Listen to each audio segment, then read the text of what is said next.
Don't worry if I write rhymes, I write checks. Does it really matter who's behind some of rap's biggest songs? Or is the final product enough satisfaction for us? I guess that's the case for some of these artists. 50 Cent and LL Cool J. When it comes to 50, it doesn't surprise me that he's been behind the scenes of many great songs.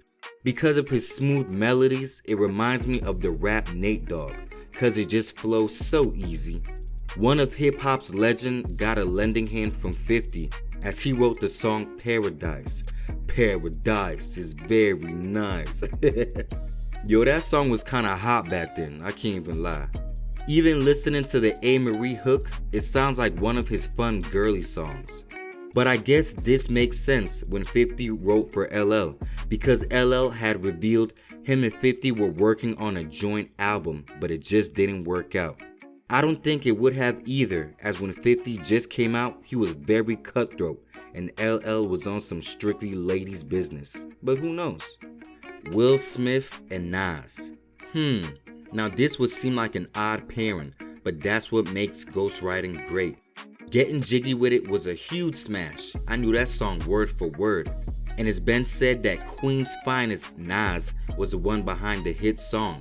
But we might have to debunk that. But you tell me. The only other person I heard say this was Nori and Jadakiss.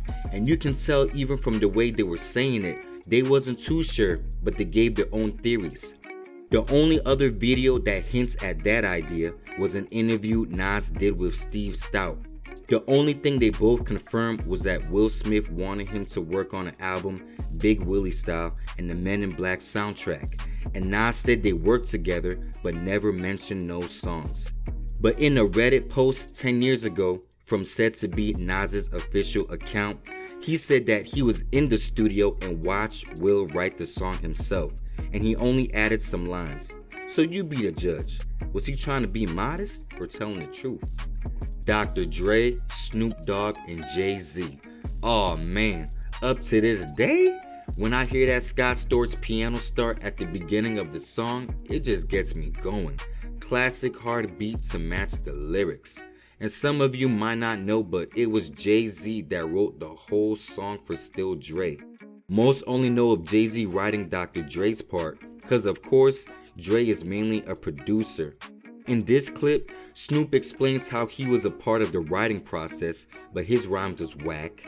Rapper DOC tried, but his rhymes was whack.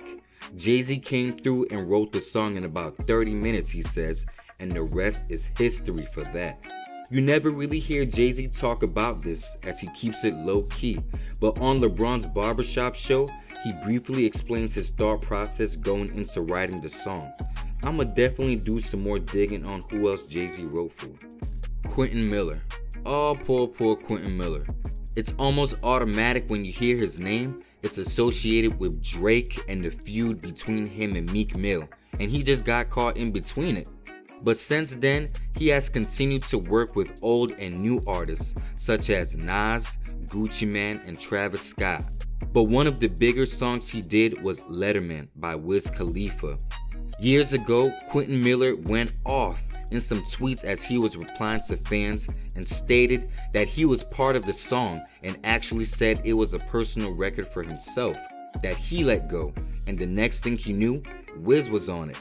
This dude actually seems like a cool dude that got dealt a very bad hand in the industry, and a lot of times it frustrates him to make him like he's always going off, yo.